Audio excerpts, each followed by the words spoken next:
Today we will continue to talk about the main categories of the sufficiently general theory of governance. And, as always, we will have a small repetition of the material covered, and then we will start two materials. The first is enclosed systems, and the second, we will clear up what a vector of objectives is, what a vector of state and vector of error are.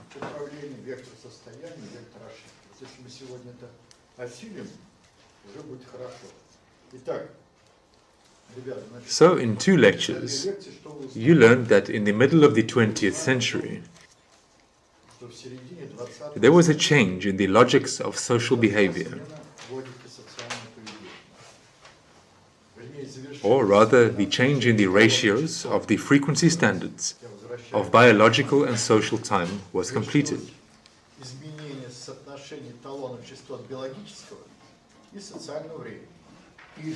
Or otherwise, you must all the time accustom yourself to use the new conceptual apparatus. The rate of updating of information on the genetic level and the rate of updating of information at the social level. Once upon a time, the rate of updating at the genetic level was higher than the rate of updating of information at the genetic level,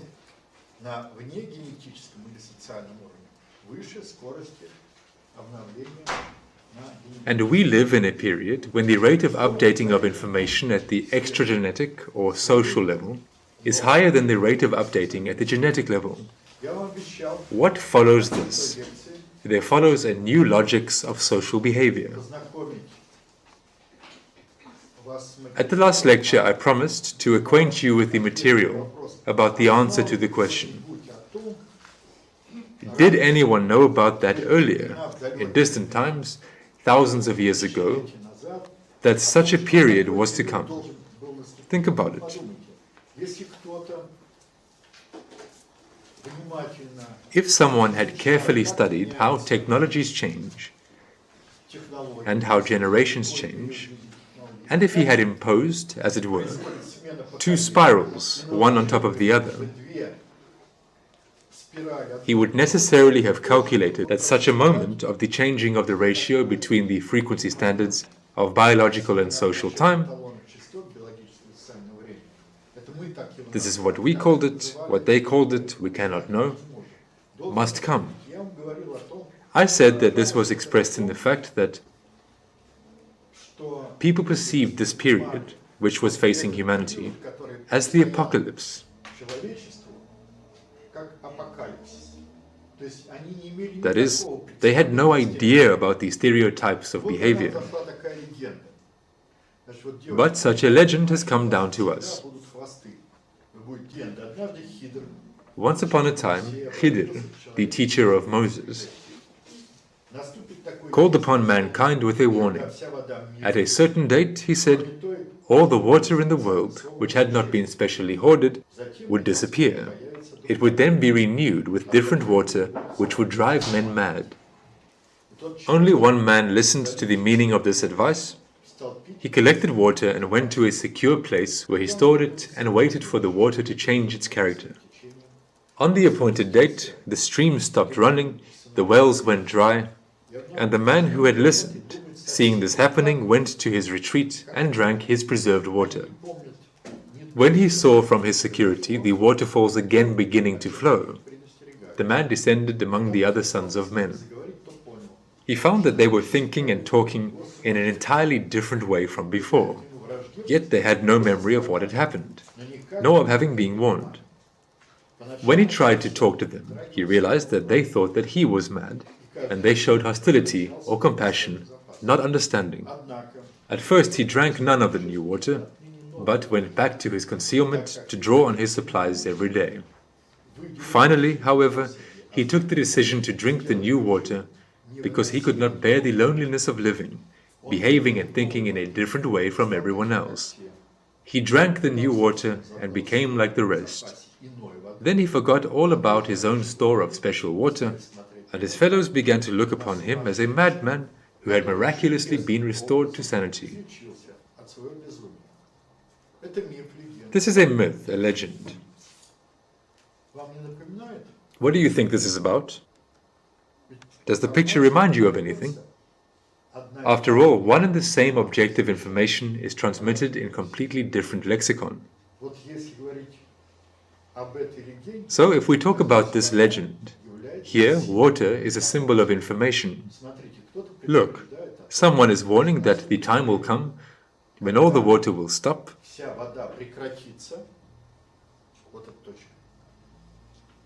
everything will dry up, and then there will be new water. And factually, the talk in this legend is that a different logics of social behavior will come. Now, if people born in that era and in this, each will consider the other insane. Because everything that was worshipped here can turn into a mockery. But this process is very long. It is not an instantaneous process, as described here in the legend. And in order for this to happen, several generations must change. According to our estimates, this is 3 to 4 generations. 2 generations have actually passed. You are the 3rd generation. What is the change in the logics of social behavior? Motivation. What was valuable at that time? For example, drinking and smoking was valuable. You know that now in the world, whoever drinks and smokes looks like a moron and an idiot, at least in Western countries. But our youth, unfortunately, are hooked through the mass media. After all, no one independently lit a cigarette or drank. Definitely someone suggested that he not be a black sheep. I came across one article called "Plus the Moralization of the Whole Country."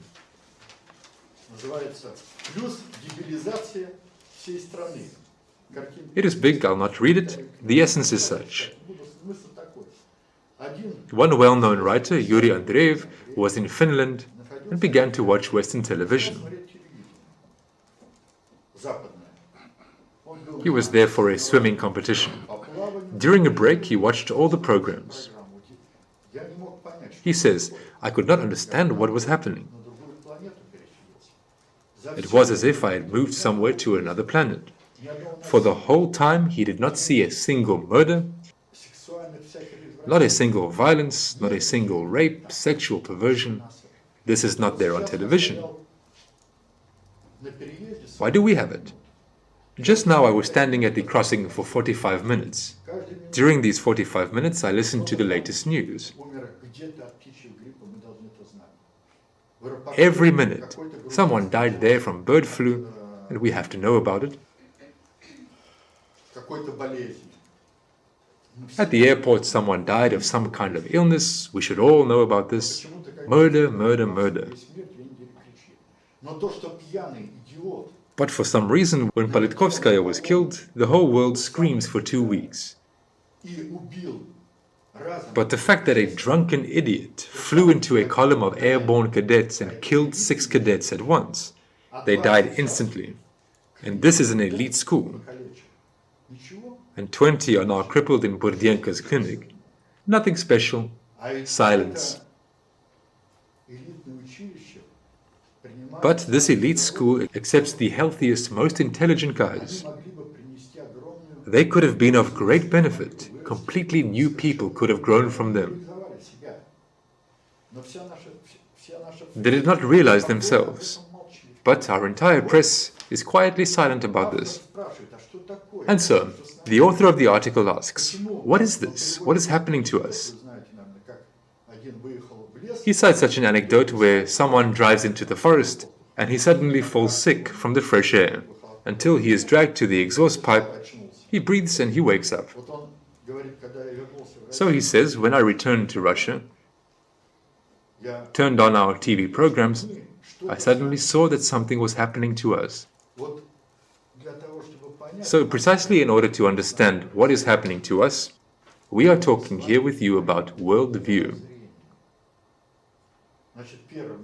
So, the first thing, we have understood and figured out in 2 sessions that there was a change in the logics of social behavior. But in this new logics, for some reason, all other societies here no longer want to live in the stereotypes of the past. And we are kept in these stereotypes, like on a reservation. Our youth are specially treated so that they all smoke and drink. And you calmly succumb to this. Because, well, you can understand, at this age you are still far from the human type of psyche structure.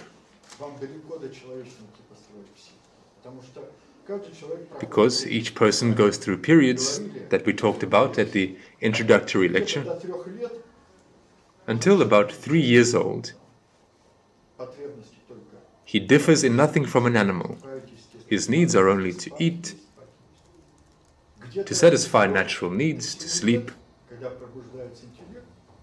Somewhere from 3 to 7 years old, when the intellect awakens, we are like monkeys. We closely monitor the behavior of older adults. Now you already consider yourselves adults, especially at school, those who smoke. And you don't even think that those children who study in the 1st, 2nd, and 3rd grades, they are still monkeys. They are looking at you. They think you are adults. Naturally, they tend to imitate you, just as you once imitated. Why did you start smoking? Because you imitated adults. That is, until 7 years old, this type of psyche structure is a zombie. And only after about 14 years, when the intellect awakens, you suddenly look at your parents, and you have a thought. Why are my parents so stupid? I am so smart. I already know everything. But these parentals, how do they live? They do not understand anything in life. And many, unfortunately, stall on this. But it also happens otherwise. By the age of 25, you suddenly begin to realize that your parents are not so stupid if you yourself become parents. This is the process you go through. And I assure you that when you ask, why did you start smoking? Did you start smoking yourself? You say, yourself?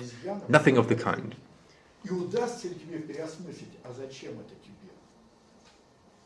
You are not yet, you are simply like an imitator, like a monkey. You imitated others. And will you manage to rethink, why do you need this? But even if you manage, this will already have become, as they say, a stereotype.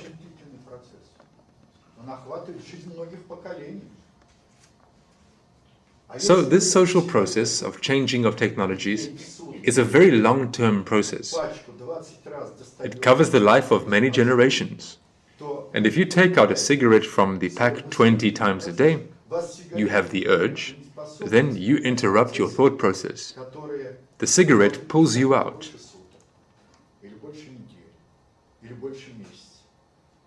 You are not able to perceive processes that last more than a day, or more than a week, or more than a month. You are entering a certain high-frequency process. In my life, I've met a lot of adults, serious people, academicians, scientists, who all the same looked like zombies. I met, for example, a member of the emergency committee, Oleg Shenin, a very respected person, but he was warned that Vladimir Mikhailovich could end the conversation if you smoke in front of him. I really don't communicate with adults if they smoke and drink.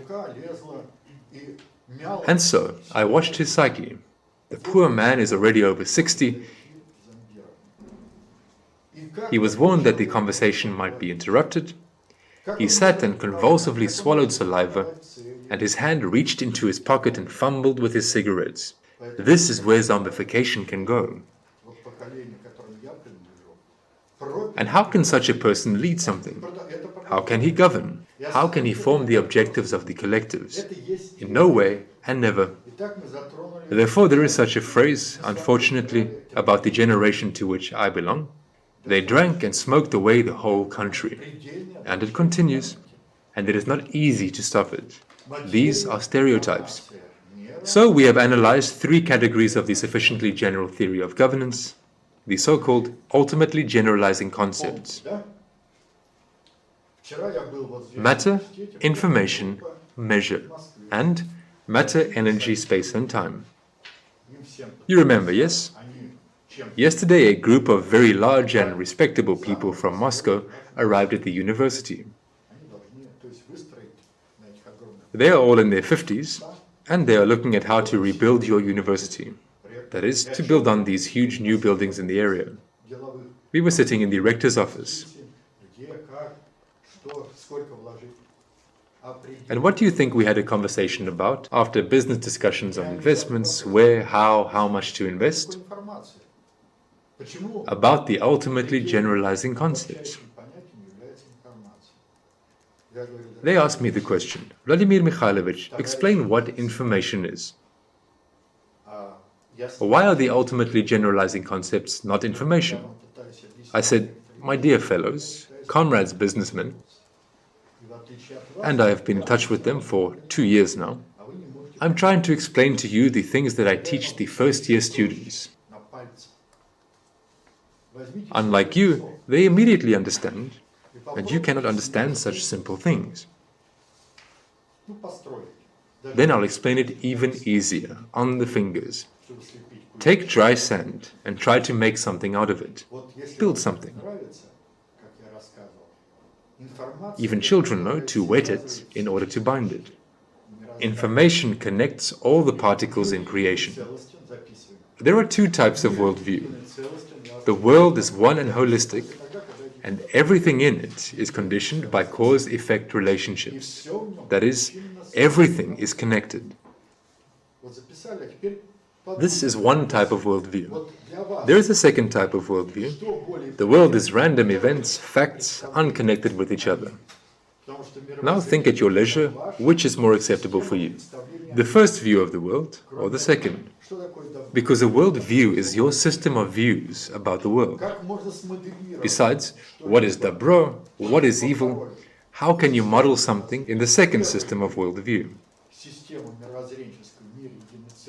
The first type of worldview, the world is one and holistic, and everything in it is conditioned by cause-effect relationships, we call the mosaic worldview.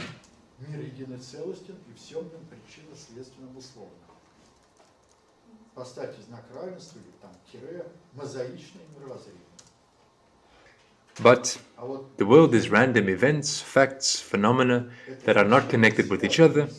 This is a kaleidoscopic worldview.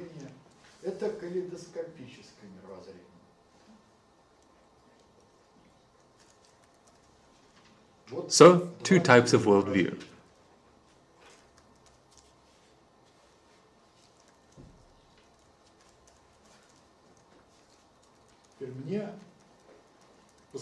I received the following question. Why do I need to know the ultimately generalizing concepts, matter, information, measure, or matter, energy, space and time? In the last lesson, you and I talked about the fact that matter and energy are, in essence, one and the same thing. Energy is also matter. Simply, it is matter in a certain stable transitional state. For example, from gaseous to liquid, from liquid to solid, and vice versa with the release or absorption of energy.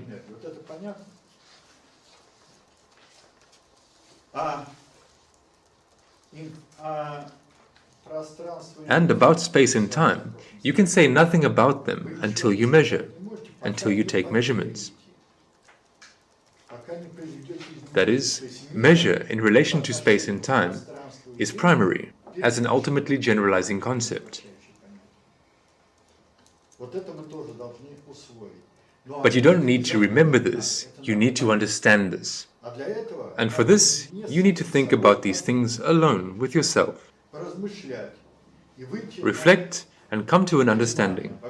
In general, the ability to remain alone with your thoughts is not given immediately. We are not taught this in school, anywhere. Have you noticed that many of you put on headphones? Or if you are sitting, for example, at home, you have to turn on music. Moreover, the music that I call beat beat on the drum for your native Birabijan. This speaks to the fact that people are mostly afraid of being left alone with their own thoughts. And especially the guys try to group themselves into a bunch, because alone you did not feel comfortable. Especially guys. When he is alone, you can talk to him, but if it's a pack, and there is a concept of a pack, but there is a herd, the herd, this is those that the pack chases.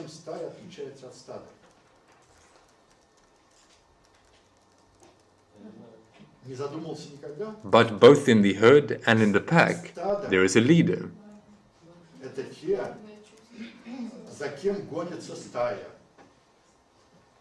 And both in the herd and in the pack, the person individual is a sheep, not independent. We are a herd, many millions of head. Graze we united, as one do we bleat. Regret we for naught, and for naught do we weep. Mutton flock, such is our destiny red. To the corral they drive us, and there do we race. To the paddocks they spur us, and so we make haste. To be in the herd a primordial law, to fall from the herd, the most fearful of all. When the time comes, we are shorn, we are clipped. The meaning of this to us is unknown. It is so, and what can be done about it, though the ritual is horrid, though the process brings woe? These verses appeared at the very beginning of Perestroika. Power o'er us has been given to shepherds by the will of the magus, such is the word. Thus do we live and not know the oppressor, transmuter of us into sheep of the herd. Oh, how lush and how crisp is the grass in the pasture, how bracing the water in murmuring streams. For what need we fathom these schemes of black artists, when in shadowy thickets our sleep is so sweet? Yes, the whip of the shepherd does lash at our sides. Let it be so, keep pace with the flock. And the corrals are steady and solidly locked, and the eyes of the shepherd do watchfully mind. But still, 2 rams yesterday disappeared, devoured by those who protected and steered, yes, the shepherds themselves, and the wolves will be blamed, but the herd does not weep for their brothers unnamed. We are a herd, many millions of head, there we go grazing, fat tails a-swish, the antics of Magi accord us no dread, we are sheep, you may do with us that which you wish. Who is this about? This is about people with an animal type of psyche structure. You will say, this is something new? No, this is not new. Pushkin also wrote about this. With freedom's seed the desert sowing, I walked before the morning star, from pure and guiltless fingers throwing, where slavish ploughs had left a scar. The fecund seed, the procreator, O vain and sad disseminator, I learned then what lost labors are. Graze if you will, you peaceful nations, who never rouse at honor's horn. Should flocks heed freedom's invocations, their part is to be slain or shorn. Their dower the yoke their sires have worn, through snug and sheepish generations. You see, the difference is almost 200 years, but about one and the same thing. This means that the problem, if it has found a poetic expression, really exists. Why do you need to know the types of worldview? In the history of Russia, there have already been 3 times of trouble, now the 4th. The first time of trouble was when Christianity came to us from Byzantium. We had our own worldview in Rus. When Christianity came by force, the princely civil strife began. And all this ended with the Tatar-Mongol invasion. You probably know from your school history course that there was the Tatar-Mongol yoke. Yes? So I also had such a stable stereotype. Yes, there was a yoke, but on the one hand it was very strange for me. Before that, many things were not clear to me.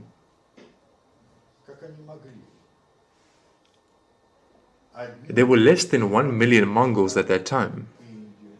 How could they alone seize China, India, Rus, which territorially surpassed China and India, even reach the Adriatic Sea, land troops, although they did not know how to build ships, in Japan, and even reach Indonesia and land in Java?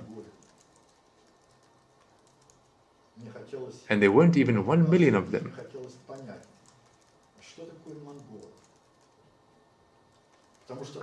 Last year I went to Mongolia by invitation. I wanted to understand what the Mongols are, because there was a lot of inconsistency. Now I'm talking about some stereotypes that make up the worldview. In my inner conviction, no Mongol-Tatar yoke in principle could be, due to very simple things. But for this you need to learn to think. For example, I was thinking about what? 120,000 Mongolian army, 120,000 horses. Each Mongol had 2 or 3 horses. In winter, no one has ever attacked us at all. Also because through the whole country under the snow and on the frozen ground, the not shod horse does not pass. They knock down their hooves and cannot walk about 8 to 10,000 miles in principle. Then I just did a simple calculation. I took 120,000 horses and multiplied it by 4 horseshoes, the number of nails. And do you know how much it turned out to be? About 5 tons of iron is needed to shoe. Mongolia did not have iron. They did not produce iron.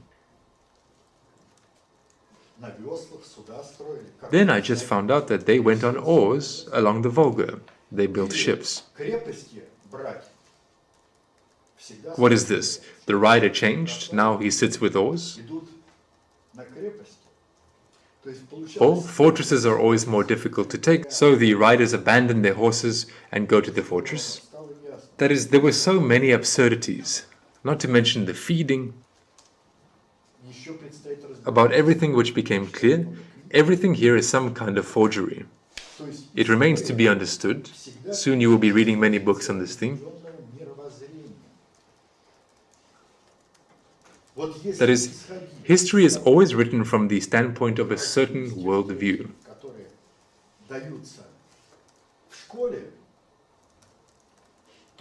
Now, if we proceed from that worldview, from those stereotypes that are given in school, then in 300 years we will have a different history. For example, we will say, we had about a 30-year Georgian yoke. Georgians ruled over us, and the Romanovs are 95% Germans. We had a 300-year German yoke. And school children in 300 years will calmly believe in this. This can be easily set forth. That is, it is not completely clear to us. But all the Romanovs married only Western princesses. Russians were not allowed. And further, the history is adjusted the way it is necessary for the sake of. So this is what a worldview is. If you don't ponder on this, don't figure it out, you will be crawling all the time in the past that does not fit in any way with the present, and even more so with the future.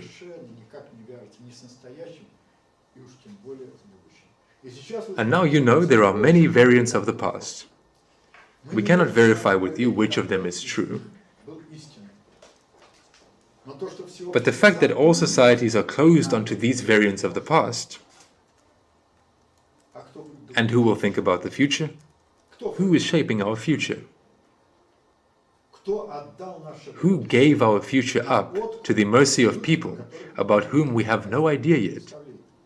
If you don't deal with your future, someone will definitely do it.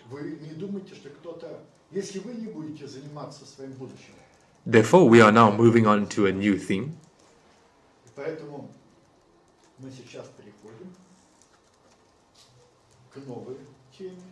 But you will have to think for yourself.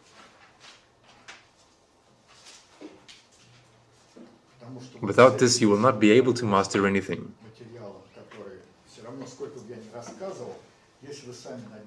So, any governance can be presented in two forms, either as governance or as self-governance. How does one type of governance differ from the other? If you are not able to single out the subject of governance,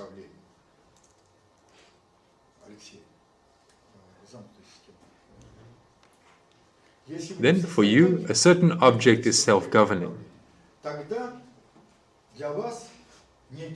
What is an enclosed system? The easiest way is to look at the example of a car.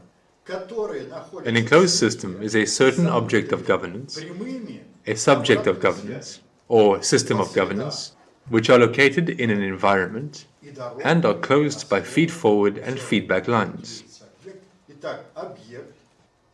The environment is both the road and the atmosphere, everything along which the object moves. The psyche of the person is the system of governance.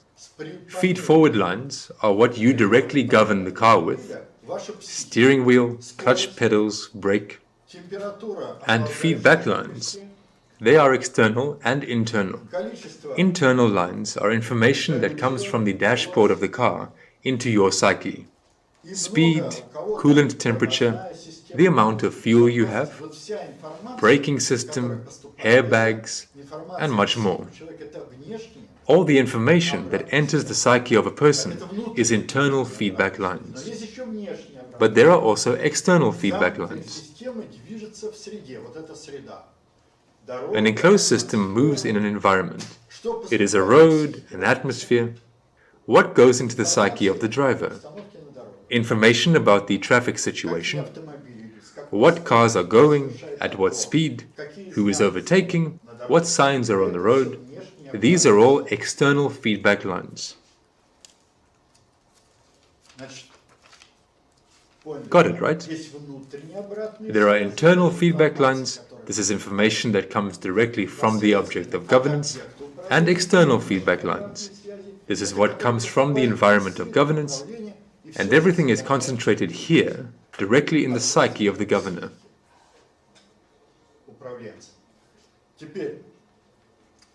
In order to govern an automobile,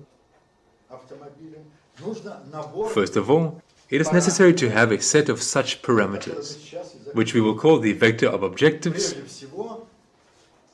the vector of state, and the vector of error of governance. To begin with, you need to have a set of these three parameters. There will be 9 of them in total. If you do not remember the information about these 9 parameters, you not only have no right to govern, but even to start forming a model. Try to draw this diagram here. An automobile, a driver, feed-forward lines, feedback lines, an object in the environment, a system of governance with feed-forward and feedback lines. This is an enclosed system, and then show the vector of objectives, vector of state, vector of error. Feedback lines can be positive or negative. Those of you who have driven, especially in slippery weather, will understand very well. Positive, not in the sense of good, and negative, not in the sense of bad, but in the sense of amplitudes as a result of external impact on the object. That is, every object that moves, it is directly impacted by the force of the engine, the grip of the road. Naturally, such a situation arises where if you drive on a slippery road, you drive to the right and the suspension goes to the left. You steer to the left and the suspension to the right, and the amplitude increases. When the amplitude increases, then we are dealing with positive feedback lines. Not in the sense that these are good lines, but in the sense of an increase in amplitude as a result of external forces acting on the object. Positive feedback lines are expressed in an increase in the amplitudes of the oscillatory process as a result of the action of external and internal forces on the object of governance. Naturally, I think that you yourselves would guess that negative feedback lines are a decrease in amplitudes as a result of the action of external and internal forces on the object of governance. If the driver feels that he has lost governance, he can restore the direct movement of the automobile only purely intuitively to extinguish these increasing amplitudes of governance towards the car. Later we will be returning to this more than once in governance towards social systems and in general towards any object.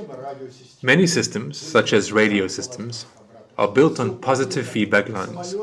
All governance towards aircraft, submarines, where oscillations are damped, they are built on the understanding of negative feedback lines. In any governance, you should always single out where is the external environment, where is the object of governance, where is the subject of governance, single out feed-forward lines, feedback lines, and try to determine in the process of governance when there are positive feedback lines and when there are negative feedback lines.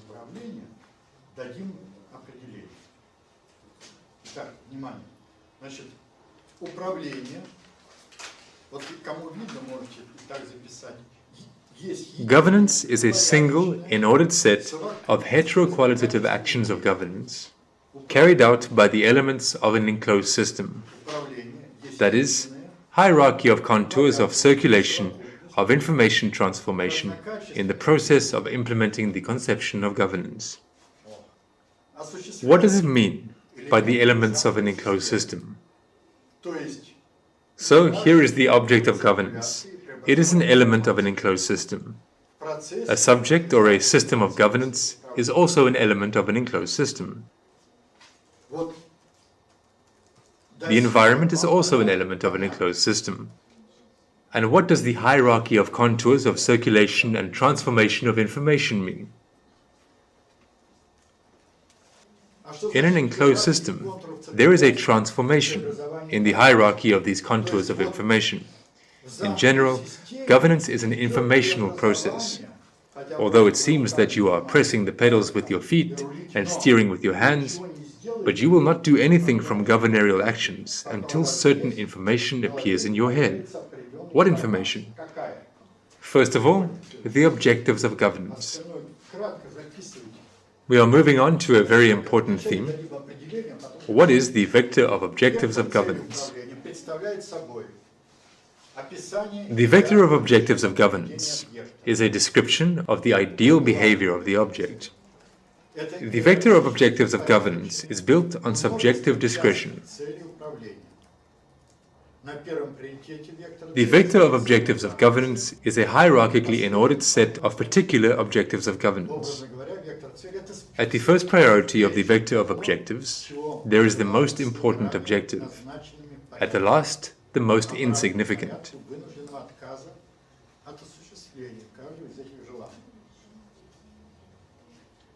Figuratively speaking, the vector of objectives of governance is a list, a checklist of that which we desire, with numbers assigned in the reverse order of the forced refusal of the fulfilling of each of these desires. This is wordy, but I say it again. You just need to understand that the vector of objectives of governance is a certain inordering of your desires, where the most important objective will be in the first place and the one that you will give up in the last place. Maybe you will not even give it up until your death. And in the last place is the objective that you give up in the first place. You can write it this way, or you can understand and write it in your own way. This is very important, and you will see it today, because I will give you your homework and you will have to work with your head. For me, as a teacher, if you understand this and tell it in short, in your own words, so that you have a free understanding of the conceptual apparatus of the sufficiently general theory of governance, unlike all other subjects, this is only welcome. That is, the process of teaching you independent thinking is already underway. We have already said that every governance is either governance or self-governance. In governance, there are concepts such as an object and a subject.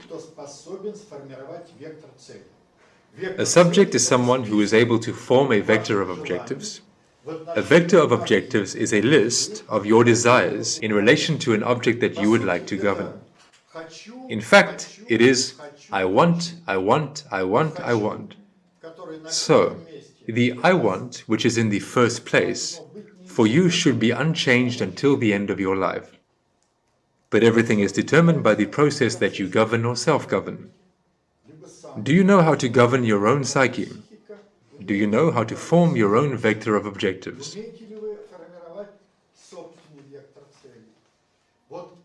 So, the vector of objectives, these are particular objectives in relation to ideal governance. What is the difference between a vector of objectives and a vector of state? This is a set of the same parameters as in the vector of objectives, but with a certain difference. This is what you have in reality. So let's make it clearer for you. That which should be achieved with ideal governance. What we really have at the given moment. Ideally, you would like to have what now? Villa, Mercedes, a lot of money. No? And what? You want to have an education? Well, then you just make me happy. Because I once asked in one group, what for you is the meaning of life? And they answered me, to get a buzz, there is a buzz, there is life, there is no buzz, there is no life. So I'm dealing with a different group. Everything can be bought, but knowledge cannot be bought.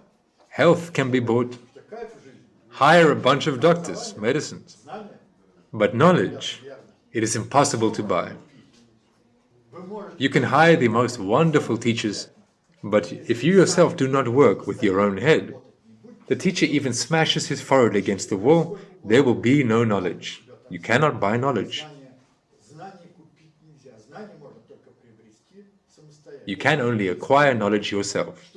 This is the only thing that is not expropriated, not sold or bought. This is knowledge.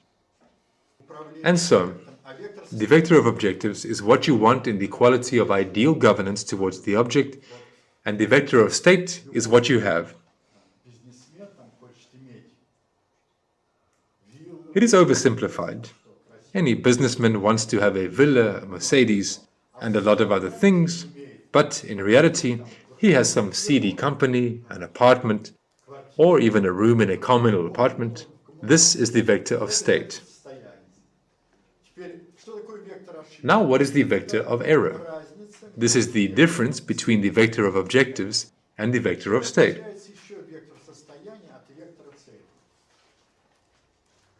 What else is the difference between the vector of state and the vector of objectives? A larger space of parameters. The vector of state also includes parameters that correspond to each particular objective. That is, when you govern, you control some parameters, and some other parameters you cannot control. So here is the example of a ship. Since I was a submariner in the past, even a captain of the first rank, this topic is familiar to me. The increase in the number of parameters of the vector of state in governance towards the ship. Here the ship must come from point A to point B. For example, the officer on watch on the bridge controls what?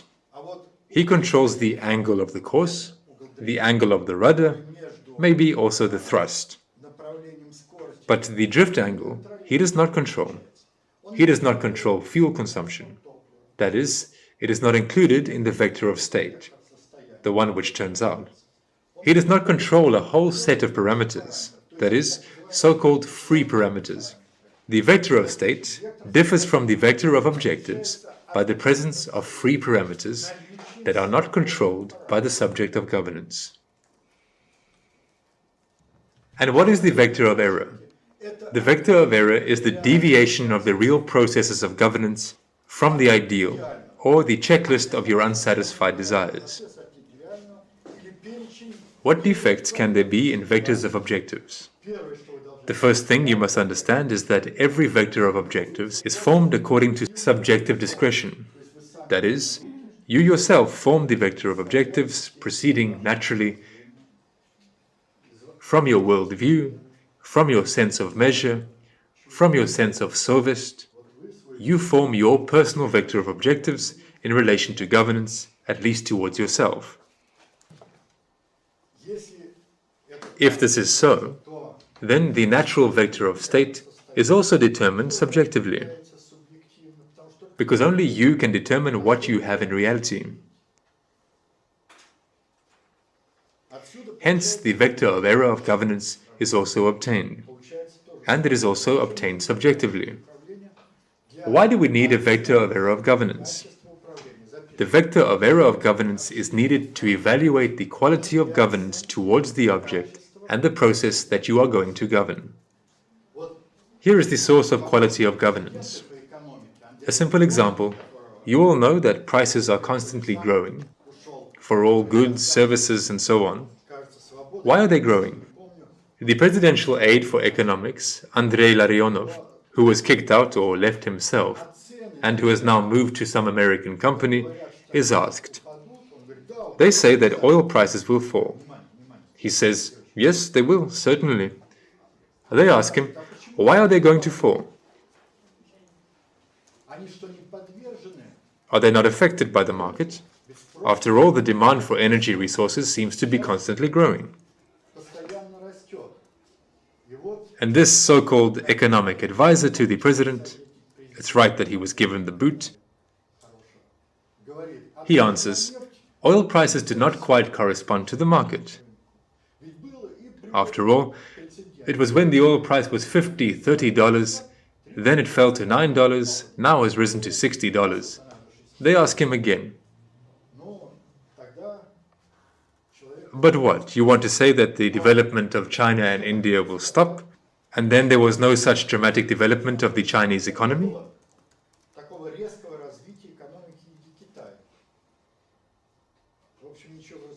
In general, he could not answer with anything intelligible. Well, it's good that the Americans are hiring such specialists.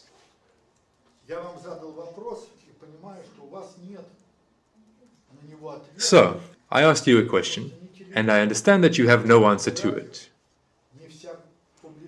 Because neither television, nor radio, nor all journalism gives an answer. Now, I will give you a definition. What is a price current? The price current is a vector of error of governance towards society as a whole. Throughout the history of mankind, indeed, prices for all products have risen, with the exception of one period. This period was only in Russian civilization from 1947 to 1953. I lived during this period and saw what it was when prices for basic consumer goods fall. Each family can plan its own budget. The stability of society as a whole increases, no one runs from one job to another, and society feels confident in tomorrow. That is, the higher the quality of governance, the lower the vector of error of governance. Is it understandable? We are dealing with a multi-sectoral economy. That is, a multi-sectoral economy has always been present in any system, no matter what kind of system it was, slave-owning, feudal, capitalist, socialist. What does it mean? It has always included sectors: raw materials, agricultural, transport, processing industry, energetics, and all these sectors are interconnected. If the quality of governance towards a multi-sectoral system falls, and the price of labor is also included in this, then the vector of error of governance rises, prices grow. That is, the growth in prices is a consequence of the constant increase in the vector of error of governance. And in Russia there was a precedent in the entire history of mankind, in the entire history of this civilization, when the quality of governance was constantly increasing. The vector of error of governance was falling, and there was an opportunity to reduce prices.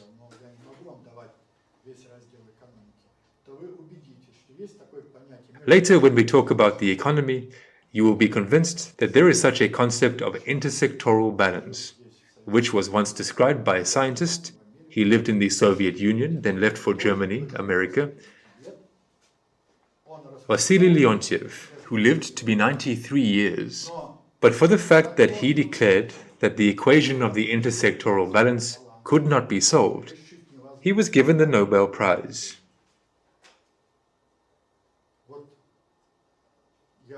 I belong to that group of scientists who got together and solved the intersectoral balance equation.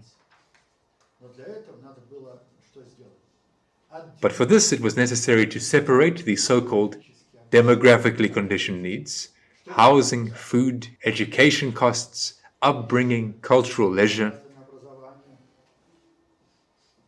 from degradational parasitic needs.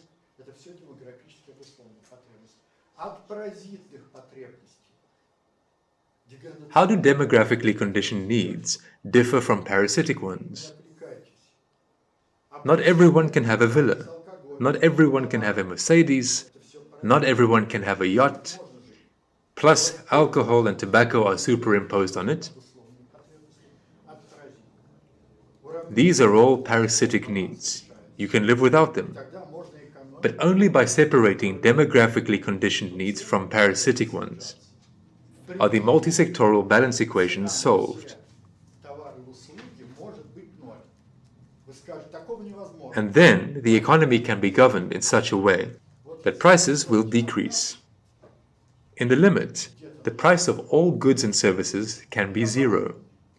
You will say that this is impossible, and I will show you a simple example.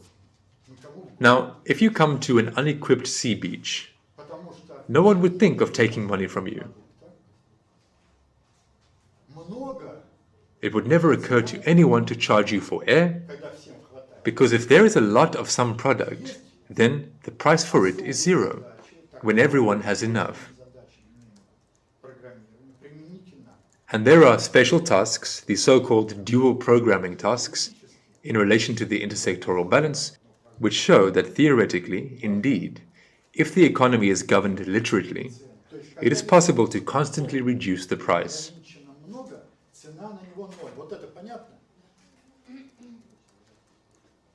That is, when a resource is unlimited, its price is zero.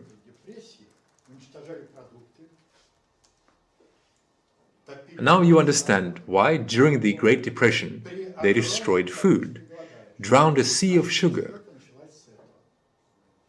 poured milk away, and destroyed bread with a huge number of starving people. Our perestroika began with this. They destroyed mountains of food, only to create a special political situation in which the Soviet Union could be destroyed.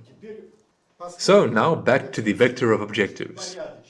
Since the vector of objectives is chosen according to subjective discretion, then a different order of these objectives factually gives completely different vectors of objectives.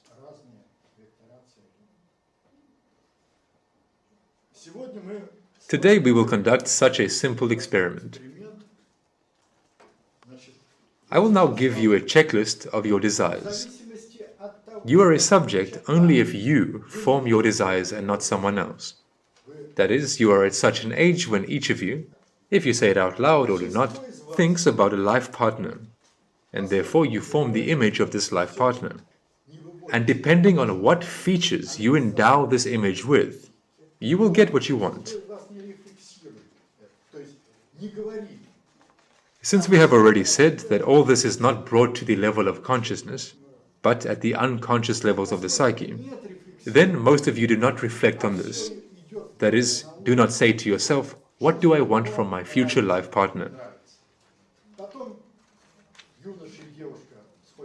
And since this is not reflected on, and everything goes on only at the level of feelings, I like it, I don't like it, then the boy and the girl come together, the period of the first feelings ends, and 50% of our marriages break up.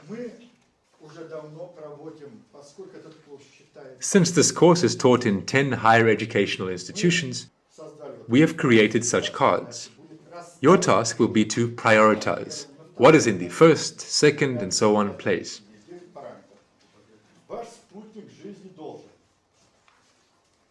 There are 9 parameters.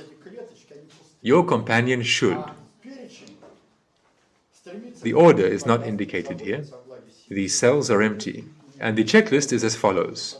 Strive for wealth, care for the welfare of the family, love me, love pleasure, care about society, trust God, understand the language of life, strive for knowledge, love to drink, have fun in companies, respect cultural traditions. From what numbers you place, you will then see a lot. This will be your vector of objectives with a certain ordering of your desires. I want, I want, I want. And at the same time, for yourself to identify what you want. But the consequences will then be very interesting by the end of the class. The second time we will carry out the questionnaire at the end. The same thing. It's anonymous. Differently assigned priorities are like 2 completely different systems. This is the last material I want to give you. Let's take 2 companies. Now, more often there are such messages that Japanese and American automobile companies are merging, and there is our prognosis that, in principle, they will not be able to work with each other. Even if they forcefully unite, they will fall apart. Here is simply an illustration for you how important it is to correctly evaluate the vector of objectives, or what it gives directly to governance. Here's a look at what priorities are set in the American company. In the first place is the maximum profitable capital. In the second, the increase in stock prices. In the third, the increase in the market share. In the fourth, the improvement of the product portfolio. The fifth, the rationalization of production. The sixth, the increase in the level of equity capital. Seventh, the increase in the share of new products. Eighth, increase in the prestige of the company. Ninth, improving working conditions. In the Japanese company, everything is the other way around. In the first place is what was in the American 7th place, increasing of the market share. That is, the priorities are set completely differently.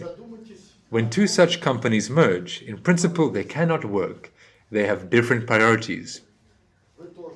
Therefore, ponder on choosing a life partner. You 2 each represent a certain system, a separate company. External data does not always correspond to what we call internal content.